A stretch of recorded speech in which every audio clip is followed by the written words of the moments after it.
Go.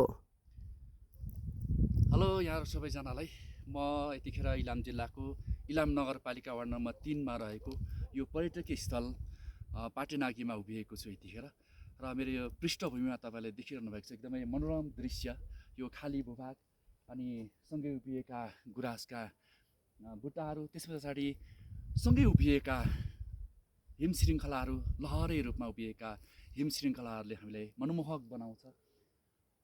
तपाईँ यदि प्रकृति प्रेमी हुनुहुन्छ, प्राकृतिक हिसाबले सुन्दरतामा रमाउन चाहनुहुन्छ भने यो एकदमै तपाईँको लागि उपयुक्त स्थान हुनसक्छ।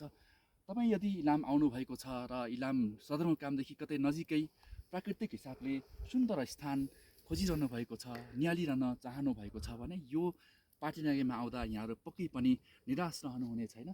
र यो खास गरेर चैत वैशाखको सिजनमा यो पछाडि रहेको यो गुराँसहरू फुलेर एकदमै रक्ताम्य यो रक्तिम डाँडा बन्नेछ, त्यतिखेर अझै नै मनमोहक बन्नेछ। तर अहिले पनि यो एकदमै सुन्दर देखिन्छ। तपाईँहरू यहाँ घुम्नका लागि आउन सक्नुहुन्छ। यदि तपाईँ घुम्न चाहनुहुन्छ भने प्राकृतिक हिसाबले प्रकृतिको सुन्दरतामा रमाउन चाहनुहुन्छ भने यहाँ पनि आउन सक्नुहुन्छ। र तपाईँ यदि आउनुभएको छ भने यो भिडियोमा कमेन्ट पनि गर्नुहोस् है।